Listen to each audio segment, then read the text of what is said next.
അസ്സലാമു അലൈക്കും വറഹ്മത്തുള്ളാഹി വബറകാതുഹു. ബിസ്മില്ലാഹിർ റഹ്മാനിർ റഹീം.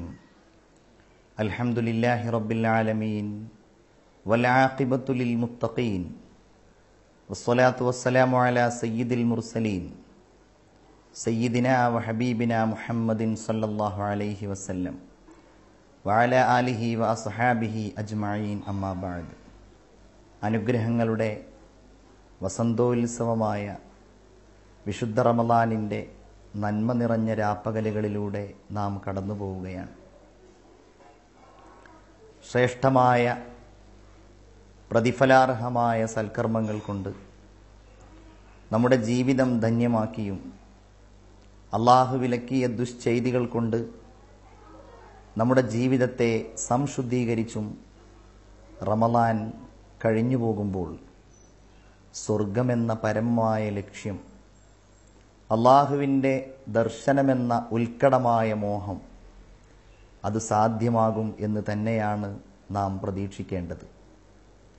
പടച്ച തമ്പുരാൻ്റെ കാരുണ്യം കൊണ്ടും ഔദാര്യം കൊണ്ടും ആ നേട്ടം നമുക്ക് നേടിയെടുക്കാനായാൽ നമ്മുടെ റമളാൻ നമുക്ക് വിജയിച്ചു എന്ന് സമാധാനിക്കാം. ഇന്ന് നാം പറയുന്നത് സ്ത്രീകൾ, വിവാഹിതരായവർ, അല്ലാഹു തആല അവരുടെ ജീവിതത്തിൻ്റെ പാതിയായി അവർക്ക് നൽകിയ ഭർത്താവിനെ സ്നേഹ പരിലാളനകളോടെ മനോഹരമായ ദർശനത്തോടെ അവരെ സമീപിക്കണം, അവരെ പരിപാലിക്കണം, അവരുമായുള്ള ബന്ധം പുലർത്തണം, അവരുമായുള്ള കടമകളിലും കടപ്പാടുകളിലും ശുഷ്കാന്തി കാണിക്കണം എന്നതിനെ സംബന്ധിച്ചാണ്. അല്ലാഹു തആല ലോകത്ത് ജീവിക്കുവാൻ ഇണതുണകളെ നേരത്തെ നിശ്ചയിച്ചിട്ടുണ്ട്. അവരിലേക്ക് ചേർക്കുന്നത് അവൻ്റെ തീരുമാനമാണ്. ഹുവല്ലദീ ഖലഖലകും മിൻ അൻഫുസികും അസ്വാജ. നിങ്ങളിൽ നിന്ന് തന്നെ അല്ലാഹു തആല നിങ്ങൾക്ക് അനുരൂപരായ ഇണകളെയും തുണകളെയും സൃഷ്ടിച്ചു തന്നിരിക്കുന്നു.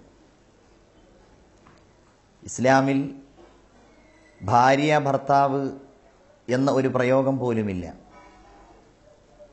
സൗജ് സൗജത്ത് എന്നാണ് അതിൻ്റെ വാക്കുകൾ. ഇണ തുണ എന്നാണ് അതിൻ്റെ അർത്ഥം. ഭാര്യ ഭർത്താവിന് ഇണയാവണം, തുണയാവണം. തിരിച്ചും അപ്രകാരം തന്നെ സ്നേഹമയിയായിരിക്കണം എപ്പോഴും ഈ ഇണ. കൽപ്പനകൾ ഏറ്റെടുക്കുക എന്നതിനപ്പുറം ഭർത്താവായ പുരുഷന്റെ സുഖദുഃഖ സന്തോഷങ്ങളിൽ, സന്താപങ്ങളിൽ കൂടെയുള്ള ഒരുവളായി എക്കാലവും നിലകൊള്ളുക എന്നതായിരിക്കണം ഒരു ഭാര്യയുടെ ഏറ്റവും വലിയ ലക്ഷ്യം, അവളുടെ മോഹം. അല്ലാഹു തആല ആ ആയത്തിൽ തുടർന്ന് പറയുന്നത് ലിതസ്കുനു ഇലൈഹ എന്നതാണ്. നിങ്ങൾ സമാധാനപൂർണമായി ഒത്തുചേരുന്നതിനാണ് ഇണയെയും തുണയെയും സംവിധാനിച്ചിട്ടുള്ളത്. ഭാര്യാഭർത്തൃ ജീവിതത്തിൻ്റെ ലക്ഷ്യം ഈ ലോകത്ത് സമാധാനം സൃഷ്ടിക്കുക എന്നത്. അറബി ഭാഷയിൽ വീടിന് മസ്കൻ എന്ന ഒരു പദമുണ്ട്. താമസ സ്ഥലം എന്നാണ് അതിൻ്റെ അർത്ഥം. സമാധാനമുള്ളയിടത്താണ് താമസിക്കേണ്ടത് എന്ന് സുക്കൂൻ എന്ന പദത്തിൽ നിന്നുണ്ടായ മസ്കൻ നമ്മെ ബോധ്യപ്പെടുത്തുന്നു.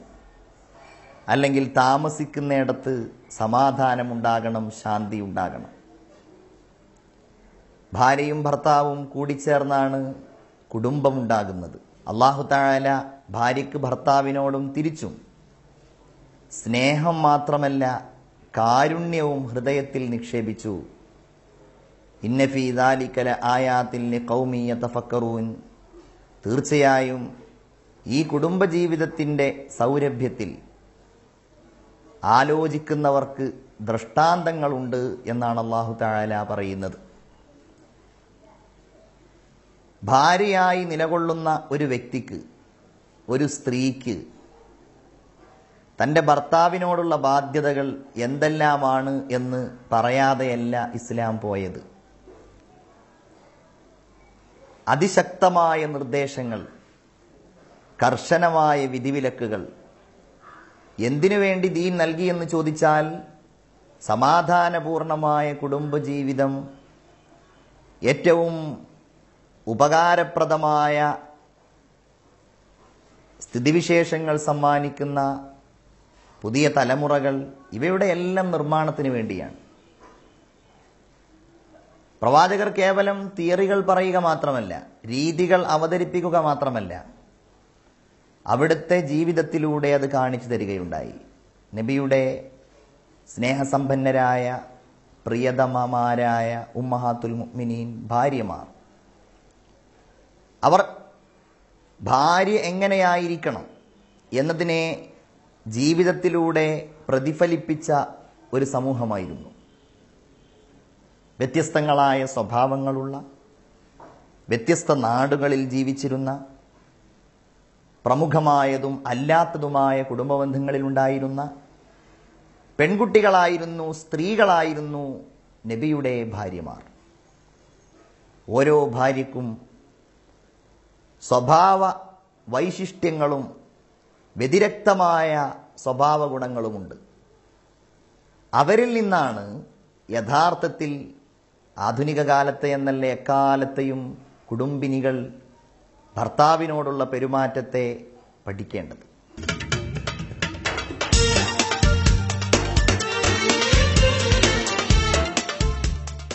സ്നേഹത്തിൻ്റെ നിറകുടങ്ങളായിരുന്നു നബിയുടെ ഓരോ ഭാര്യമാരും. നബി എന്താണ് ഒരു ഭാര്യയുടെ വിശേഷണമായി പറഞ്ഞിട്ടുള്ളത് എന്ന് നോക്കാം. ചിന്തോദ്ദീപകമായ ഒരു വചനം ഇങ്ങനെയാണ്: ഇദാ നളർതഹ സർറതുക. നീ കല്യാണം കഴിച്ച ഒരു പെൺകുട്ടിയെ നീ നോക്കിയാൽ അവൾ നിന്നെ സന്തോഷിപ്പിക്കും. സ്ത്രീകൾ ഇവിടെ ആലോചിക്കേണ്ടത്, ഉത്തമയായ ഒരു ഭാര്യ സംസാരിച്ചാൽ സന്തോഷിക്കും എന്ന് പോലുമല്ല, നോക്കിയാൽ സന്തോഷിക്കും. അവളുടെ ആ സാന്നിധ്യം എപ്പോഴും ഭർത്താവിന് സന്തോഷം നൽകുന്നതായിരിക്കും. വിവാഹത്തിന് മുൻപ് റസൂലുള്ളാഹി സ്വല്ലല്ലാഹു അലൈഹി വസല്ലം തങ്ങളുടെ മുഴുവൻ ഭാര്യമാരെയും കല്യാണം കഴിക്കുന്നതിന് മുമ്പ് നബിയുടെ മക്ക ജീവിതത്തിൽ കടന്നു വന്ന വനിതയായിരുന്നു ഖദീജത്തുൽ കുബ്ര റളിയല്ലാഹു തആല അൻഹ. സ്നേഹം കൊണ്ട് നബിയെ കീഴടക്കിയ ഉന്നതയായ വനിത. തൻ്റെ സ്വാധീനം കൊണ്ട് പ്രവാചകന്റെ ഹൃദയത്തെ എക്കാലവും അവിടുത്തെ ജീവിതം മുഴുവൻ നിയന്ത്രിച്ച സ്വാത്വികയായ മഹിളാരത്നം. സർവ സ്ത്രീകൾക്കും ഒരു ഭാര്യയുടെ എന്നല്ല, സർവ ഉത്തരവാദിത്ത നിർവഹണങ്ങളുടെയും പൂർണ്ണതയിൽ ഖദീജ ബീവിയെ ഉന്നതയായ മാതൃകയായി കാണുവാൻ കഴിയും. ഖദീജ ബീവി റളിയല്ലാഹു തആല അൻഹ നബിയോട് കൂടെ കുറേ കാലമുണ്ടായിരുന്നു. 25-ാമത്തെ വയസ്സിൽ കല്യാണം കഴിച്ച് നബി സല്ലല്ലാഹു അലൈഹി വസല്ലമ തങ്ങളുടെ മക്ക ജീവിതത്തിൻ്റെ ഒരുപാട് കാലം, നബുവത്തിന് ശേഷമുള്ള കാലമടക്കം ഖദീജ ബീവി നബിയോട് കൂടെ ഉണ്ടായിരുന്നു. അവർ നബി സല്ലല്ലാഹു അലൈഹി വസല്ലമ തങ്ങൾക്ക് പ്രഥമമായി നബുവത്ത് ലഭിച്ച് പേടിച്ചരണ്ട ഒരു ഘട്ടത്തിൽ നബിയെ അഭിമുഖീകരിച്ച രംഗം ഏറ്റവും വലിയ മാതൃകയാണ്. അപ്പം നിങ്ങൾ തന്നെ ആലോചിക്കുക, സ്ത്രീകൾ, ഭർത്താവ് ജോലി കഴിഞ്ഞ് വീട്ടിലേക്ക് വരുന്ന, ക്ഷീണിച്ചു വരുന്ന ഒരു രംഗമുണ്ട്. അപ്പോൾ നമ്മൾ എങ്ങനെയാണ് ഭർത്താവിനെ സ്വീകരിക്കാറുള്ളത്? ഭർത്താവിൻ്റെ സാമ്പത്തികമായ നഷ്ടത്തിൽ പ്രയാസപ്പെടുന്ന രംഗങ്ങൾ ഉണ്ടാവാറുണ്ട്. ചിലപ്പം ഭർത്താവ് ഗൾഫിൽ നിന്ന് വിസ ക്യാൻസൽ ചെയ്ത് നാട്ടിലേക്ക് വരികയാണ് എന്ന വിവരം കിട്ടുന്നു, അല്ലെങ്കിൽ അദ്ദേഹത്തിനൊരു രോഗമാണ് എന്ന വിവരം അറിയുന്നു. അപ്പോഴൊക്കെ നമ്മളുടെ പ്രതികരണം സാധാരണയായിട്ട് എങ്ങനെയാണ് ഉണ്ടാവാറുള്ളത്? നമ്മൾ താങ്ങാവേണ്ടവരല്ലേ, പക്ഷേ നമ്മളത് ചെയ്യാറുണ്ടോ? നമ്മൾ അവർക്ക് സ്വാന്തനം നൽകേണ്ടവരല്ലേ, നമ്മൾ അങ്ങനെ ആവാറുണ്ടോ? താങ്ങും തണലുമായി നിന്ന് ഭർത്താവിൻ്റെ സകല ദുഃഖങ്ങളെയും നമ്മൾ ഇല്ലാതെയാക്കേണ്ടവർ, പകരം അവനെ കൂടുതൽ ദുഃഖത്തിലേക്കും കൂടുതൽ നിരാശയിലേക്കും തള്ളിയിടുകയാണ് സാധാരണ ചെയ്യാറുള്ളത്. ഉത്തരവാദിത്ത നിർവഹണങ്ങളിൽ നിഷ്കർഷത പുലർത്തുമ്പോൾ മാത്രമേ ഒരു സ്ത്രീക്ക് ഉത്തമയായ, ഉദാത്തയായ, സദ്വൃത്തയായ ഒരു ഭാര്യയാകുവാൻ കഴിയുകയുള്ളൂ.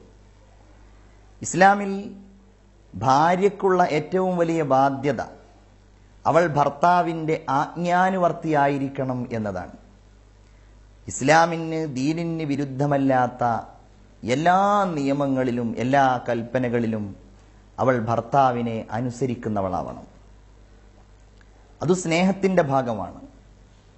അതാ ഭർത്താവ് അവൾക്ക് നൽകുന്ന സംരക്ഷണത്തിന്, ഭർത്താവ് അവൾക്ക് നൽകുന്ന സാമ്പത്തികമായ സഹായങ്ങൾക്ക്, ഭർത്താവിൻ്റെ തണലിന് അവൾ നൽകുന്ന ഒരു പ്രത്യുപകാരം കൂടിയാണ്. ഭർത്താവിൻ്റെ സമ്പത്തിൽ സംരക്ഷണ ചുമതല ഏറ്റെടുക്കേണ്ടത് ഭാര്യയാണ്. അപ്രകാരം ഭർത്താവിൻ്റെ സന്താനങ്ങൾ, അവരുടെ സംരക്ഷണം, അവരുടെ വളർച്ച, ഈ കാര്യങ്ങളിൽ സ്ത്രീ എപ്പോഴും പ്രാധാന്യം പുലർത്തേണ്ടതുണ്ട്.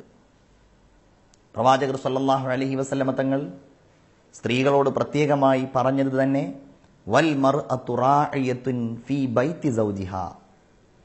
ഒരു സ്ത്രീ അവളുടെ ഭർത്താവിൻ്റെ വീട്ടിൽ അവൾ ഭരണാധികാരിയാണ്. അവളുടെ ഭരണീയർ, അവരുടെ മക്കൾ, ഭർത്താവിൻ്റെ സ്വത്ത്, സമ്പത്ത്, വീട്, കുടുംബം ഇതൊക്കെയാണെങ്കിൽ തീർച്ചയായും അതിൻ്റെ ഉത്തരവാദിത്തം അവർ നിർവഹിച്ചോ എന്ന കാര്യം അവരോട് ചോദ്യം ചെയ്യപ്പെടും എന്ന് പ്രവാചകർ സല്ലല്ലാഹു അലൈഹി വസല്ലമ തങ്ങൾ അരുളിയിട്ടുണ്ട്. ഖുർആൻ പറയുന്നു, ഫസ്വാലിഹാതു ഖാനിതാതുൻ ഹാഫിളാതുൻ ലിൽ ഗൈബ്.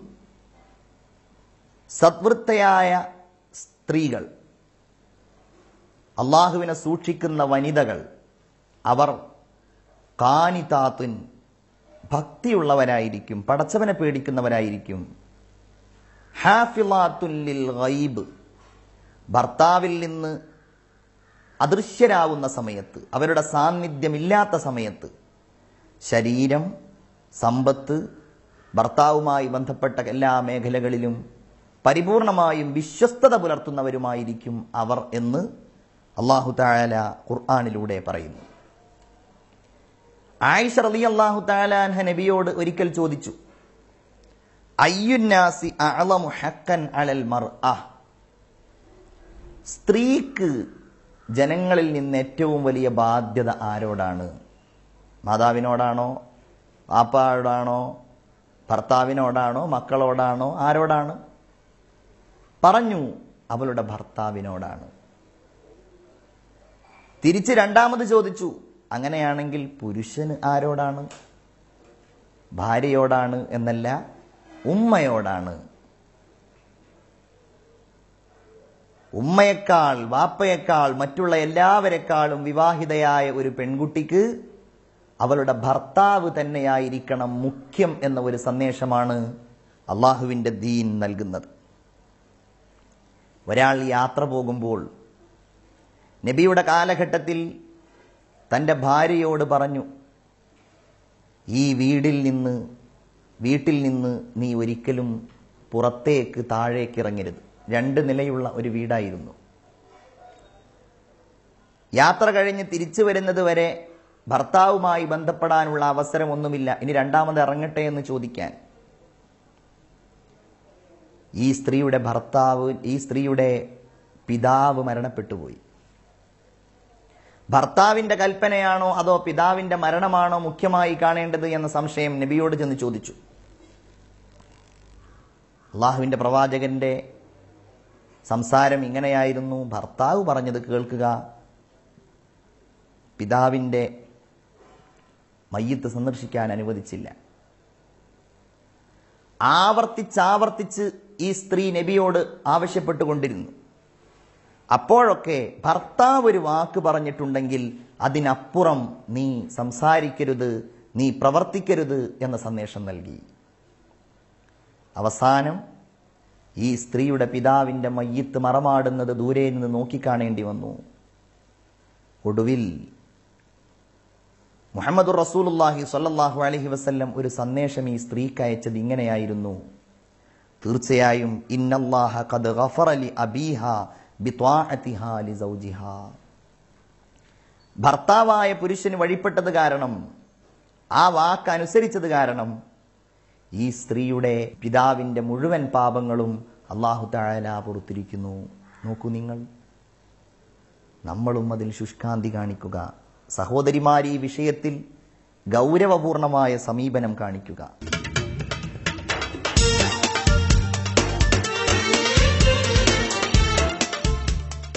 നിങ്ങൾക്കാവശ്യം സ്വർഗമാണോ? നബി തിരുമേനി പറയുന്നു, ഇദാ സ്വല്ലത്തിൽ മർഅത്തു ഖംസഹ, ഒരു സ്ത്രീ 5 നേരം നിസ്കരിച്ചു, അപ്രകാരം വഹഫിളത് ഫർജഹ വസ്വാമത് ശഹ്റഹ, റമളാനിൽ തടസ്സവുമില്ലാതെ നോമ്പ് നോറ്റു, വഹഫിളത് ഫർജഹ, എല്ലാ വൃത്തികേടുകളിൽ നിന്നും അവളുടെ ഗുഹ്യസ്ഥാനത്തെ അവൾ കാത്തു സൂക്ഷിച്ചു, വഅതാഅത് സൗജഹ, ഇതിനോടൊപ്പം ഈ കർമ്മങ്ങളൊക്കെ ചെയ്യുന്നതോടൊപ്പം അവളുടെ ഭർത്താവിന് അവൾ വഴിപ്പെടുകയും ചെയ്തു, എന്നാൽ ദഖലത് ജന്നത റബ്ബിഹ, അവളുടെ രക്ഷിതാവിന്റെ സ്വർഗത്തിൽ അവൾ കടന്നു എന്ന് മുഹമ്മദുർ റസൂലുള്ളാഹി സ്വല്ലല്ലാഹു അലൈഹി വസല്ലമ തങ്ങൾ ചൂണ്ടിക്കാണിക്കുന്നു. പ്രവാചകർ പറഞ്ഞത്, ഏതെങ്കിലും ഒരാളോട് ഏതെങ്കിലും ഒരു സൃഷ്ടിക്ക് സുജൂദ് ചെയ്യണം എന്ന് ഞാൻ കൽപ്പിക്കുകയായിരുന്നുവെങ്കിൽ, അങ്ങനെയില്ലല്ലോ. സുജൂദ് അള്ളാഹുവിന് മാത്രം അവകാശപ്പെട്ടതാണ്, അത് അവന് മാത്രമേ ചെയ്യാവൂ, അവന്റെ മുമ്പിൽ മാത്രമേ തലകുനിക്കാവൂ. നബി സല്ലല്ലാഹു അലൈഹി വസല്ലം തങ്ങൾ പറയുന്നത്, അങ്ങനെ ഏതെങ്കിലും ഒരു സൃഷ്ടിക്ക്, ഒരു സൃഷ്ടിയുടെ മുമ്പിൽ സുജൂദ് ചെയ്യാൻ അനുവദിക്കുമായിരുന്നുവെങ്കിൽ അത് ഭർത്താവിന് സുജൂദ് ചെയ്യാൻ ഞാൻ ഭാര്യയോട് കൽപ്പിക്കുമായിരുന്നു എന്നാണ് മുഹമ്മദ് മുസ്തഫ സല്ലല്ലാഹു അലൈഹി വസല്ലം അരുൾ ചെയ്യുകയുണ്ടായത്. ഭർത്താവിന് വഴിപ്പെടാതിരിക്കുന്നത്, അവന്റെ കൽപ്പനകൾ സ്വീകരിക്കാതിരിക്കുന്നത് നരകത്തിൽ പ്രവേശിക്കുവാൻ വേഗത്തിൽ സാധ്യതയുള്ള ഒന്നാണ്. മിഅറാജിന്റെ രാവ് കഴിഞ്ഞ് പല സന്ദർഭങ്ങളിലും സ്ത്രീകളെ സംബന്ധിച്ച് അവൾ നരകാവകാശിയാകുന്നതിന്റെ രൂപങ്ങളെക്കുറിച്ച് പ്രവാചകർ തങ്ങൾ അരുളിയിട്ടുണ്ട്. അവിടുന്ന് പറഞ്ഞു, ഇത്വലഅതു അലന്നാർ, ഒരിക്കൽ ഞാൻ നരകത്തിലേക്ക് എത്തി നോക്കി, ഫറഅയ്തു അക്സറ അഹ്ലിഹാ അന്നിസാ, ആ നരകവാസികളിൽ ഞാൻ കൂടുതലായും കണ്ടത് സ്ത്രീകളെയായിരുന്നു. അതിന്റെ കാരണം അന്വേഷിക്കപ്പെട്ടപ്പോൾ പ്രവാചകർ തിരുമേനി പറഞ്ഞത്, യക്സുർനൽ ലഅന വയക്ഫുർനൽ അശീർ, കാര്യങ്ങളിൽ സംതൃപ്തിയില്ലാതെ എപ്പോഴും ശാപവാക്കുകൾ ഉരുവിടുന്നത് കാരണവും അവരുടെ ഭർത്താവിനെ നന്ദികേട് കാണിച്ച് വഞ്ചന നടത്തുന്നത് കാരണവും അവർ കൂടുതലായിട്ട് അള്ളാഹുവിന്റെ ശിക്ഷയ്ക്ക് വിധേയമാക്കപ്പെടുന്നു എന്നാണ് മുഹമ്മദുർ റസൂലുള്ളാഹി സല്ലല്ലാഹു അലൈഹി വസല്ലമ തങ്ങൾ അരുൾ ചെയ്യുകയുണ്ടായത്. നബി സല്ലല്ലാഹു അലൈഹി വസല്ലമ തങ്ങളോട് ഒരു സ്ത്രീ വന്നുകൊണ്ട് ആവലാതിപ്പെട്ടത്, പുരുഷന്മാർക്ക് ജിഹാദ് ചെയ്യാനുള്ള അവസരമുണ്ട് സ്വർഗത്തിൽ പോവാൻ, ഞങ്ങൾക്കതില്ലല്ലോ എന്ന് പറഞ്ഞപ്പോൾ, നിങ്ങൾ ജിഹാദ് ചെയ്യേണ്ടത് അഥവാ പോരാടേണ്ടത് എന്ന അർത്ഥത്തിലല്ല, അതേസമയത്ത് നിങ്ങൾ സ്നേഹിച്ച്, നിങ്ങൾ വഴിപ്പെട്ട്, നിങ്ങൾ സേവനം ചെയ്ത് സംരക്ഷിക്കേണ്ടതും കാരുണ്യം കാണിക്കേണ്ടതും വാത്സല്യം കാണിക്കേണ്ടതും നിങ്ങളുടെ ഭർത്താവിനാണ്. ആ ഭർത്താവിന്റെ വിഷയത്തിലാണ് നിങ്ങൾക്ക് ജിഹാദിന്റെ പ്രതിഫലം ലഭ്യമാവുന്നത് എന്ന് പറഞ്ഞു. ഭർത്താവ് അവന്റെ വൈകാരികമായ മോഹങ്ങളുടെ പൂർത്തീകരണത്തിന് വേണ്ടി ഭാര്യയെ വിളിച്ചാൽ ഭാര്യ ആ വിളിക്കുത്തരം നൽകണം. അതവൾ ചെയ്തിട്ടില്ല എങ്കിൽ പ്രഭാതം വരെ മലക്കുകൾ അവളെ ശപിച്ചുകൊണ്ടിരിക്കും എന്നാണ് പ്രവാചകർ തിരുമേനി അരുൾ ചെയ്യുകയുണ്ടായത്. റമളാനാണ് ഭർത്താക്കന്മാർക്ക് അത്താഴം വിളമ്പിക്കൊടുക്കുന്ന, നല്ല വിഭവസമൃദ്ധമായ നോമ്പുതറ തയ്യാറാക്കി കൊടുക്കുന്ന പെൺകുട്ടികളെ, ഭാര്യമാരെ സംബന്ധിച്ചിടത്തോളം അവർക്ക് സമാധാനിക്കാം, സന്തോഷിക്കാം. ഇത് സ്നേഹത്തിന്റെ വഴിയാണ്, ഇത് കെട്ടുറപ്പുള്ള കുടുംബ നിർമ്മിതിക്കുള്ള വഴിയാണ്, ഇത് നല്ല സന്താനങ്ങൾ ഉണ്ടാക്കുവാനുള്ള കാരണമാണ്. ഈ ബോധത്തോടെ ഈ റമളാനിന്റെ രാപ്പകലുകൾ ഓരോ സ്ത്രീയും, കല്യാണം കഴിച്ചവരായ ഓരോ പെൺകുട്ടികളും തങ്ങളുടെ ഭർത്താവിന്റെ സ്നേഹത്തിന് വേണ്ടി, സാമീപ്യത്തിന് വേണ്ടി, അവനുള്ള സേവനത്തിന് വേണ്ടി കൊതിക്കുക. അങ്ങനെ ഒരു സന്തോഷം സർവശക്തൻ എല്ലാവർക്കും നൽകട്ടെ എന്ന് പ്രാർത്ഥിച്ചുകൊണ്ട് ഇന്നത്തെ ഈ സംസാരം ഇവിടെ അവസാനിപ്പിക്കുന്നു. വആഖിറു ദഅവാന അനിൽ ഹംദുലില്ലാഹി റബ്ബിൽ ആലമീൻ. അസ്സലാമു അലൈക്കും.